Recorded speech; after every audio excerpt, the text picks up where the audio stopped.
అందుకే ఈ season WPL చాలా పెద్దగా ఉండబోతోంది. ఇది నిజంగా చాలా హ్యూజ్ సీజన్. నీ వ్యక్తిగతంగా కూడా ఇది చాలా ముఖ్యమైనది. శ్రేయాంక మళ్ళీ RCBకి రావడం అంటే నీ లోపలున్న ఆ హంగర్, మిస్ అయినప్పుడు వచ్చిన ఆ బాధ మళ్ళీ బయటకొస్తాయి.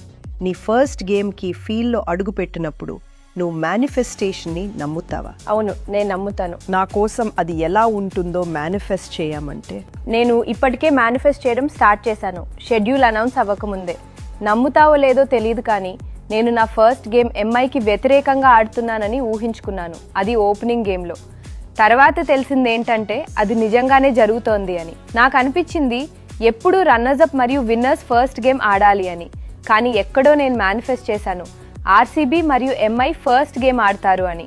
అందులో నేను నా మనసులో ఉన్న ఇద్దరు ప్లేయర్లను పిక్ చేస్తాను. అవి ఇప్పటికీ నా మనసులోనే ఉన్నాయి. నేను కమలిని మరియు నాట్స్కివ బ్రెంట్ని పిక్ చేస్తాను. అది జరుగుతుందో లేదో తెలీదు, జరిగితే మాత్రం చాలా మంచి. అది నా మనసులో మళ్ళీ మళ్ళీ తిరుగుతూనే ఉంది. అలా నేను ఆలోచిస్తూ ఉన్నాను.